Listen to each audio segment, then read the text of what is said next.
bawat isa nila natatagpuan ng pagmamahal at kalingang hinahanap mula sa pamilyang kanilang iniwan.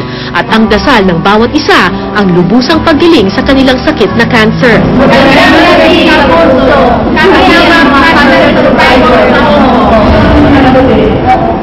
Tinawag nila ang kanilang grupo na Buhay Ka. Yung Buhay Ka ay open po sa lahat. Kahit anong nationality ay pwede pong maging member ng Buhay Ka. At nagbibigay kami ng counseling at the same time yung mga to work with them during their journey as a cancer patient. Ang Buhay Ka ay isang organisasyong binubuo ng mga Pilipinong pinagtagpo para magbigay ng suporta sa kanilang pakikibaka sa sakit na cancer. Ang pinakaumpisa talaga ng layunin ng Buhay Ka is moral support, of course yung prayers, at saka yung pangangailangan nila na sasamahan sila sa hospital during their chemo at saka radiotherapy kung sino man sa amin ang available. Kung ano lang ang makakaya ng bawat isa na maitulong, yun lang ang binibigay namin sa mga pasyente. Ang mga katulad ni Dessa at Gemma, piniling ituloy ang trabaho sa Hong Kong kahit na may karamdaman para makakuha ng libreng benepisyong medikal mula sa gobyerno. Kung ikukumpara sa atin, siguro mga milyon na ang aking nagagastos. Pero dito, awa ng Diyos, tulong ng mga kababayan natin ang aking ikinaano ngayon. Kung uuwi kasi sila para magpagamot dito sa Pilipinas, aabot ng 40,000 to 60,000 pesos ang buong chemo treatment session at 20,000 to 80,000 pesos naman para sa radiotherapy. Sa breast cancer, depende sa kaso, no? Depende sa kondisyon ng pasyente, depende rin sa uri ng gamot na ginagamit. Meron hong kasing gamot na binibigay ng mas maikling panahon, meron hong mas mahaba. Gusto mong sabihin sa kanila na umuwi na kayo, dapat lang, it's about time na alagaan na kayo ng pamilya ninyo.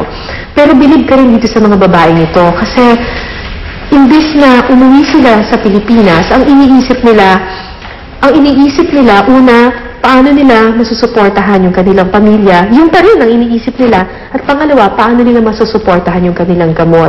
Hindi rin natin kasi sila masisisi dahil libre nga yung pagpapagamot ng cancer sa Hong Kong.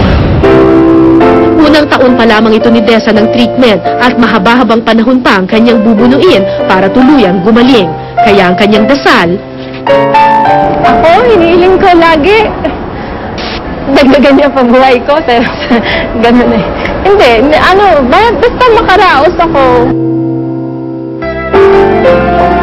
malaking tulong sa mga tulad ni Dessa at Gemma ang benepisyong kanilang nakukuha sa Hong Kong at ang suportang ibinibigay ng Buhay Ka para sa mga katulad nila, nagsisilbing kanilang pamilya kahit pamalayo sila sa mga mahal sa buhay.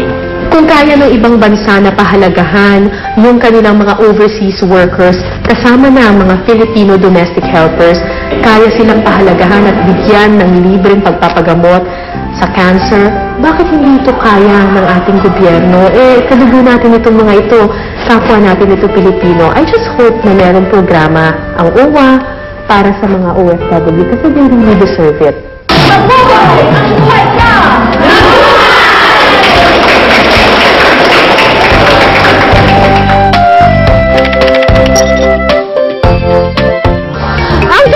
Kwento ay patunay lamang ng kahangahangang katangian ng mga Pilipino na magsakripisyo, magmalasakit sa kapwa at harapin ang anumang hamon na dumating sa kanila, nasa Pilipinas man sila o nasa dayuhang bansa.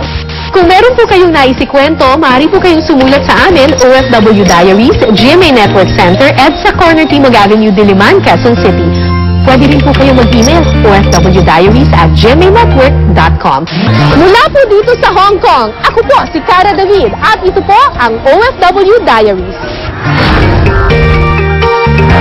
Ano? Ang pagsabi?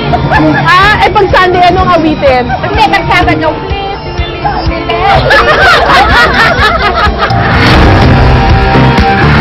Ngayon, dinideklara ko na tuwing linggo, ang bansang to ay Pilipinas.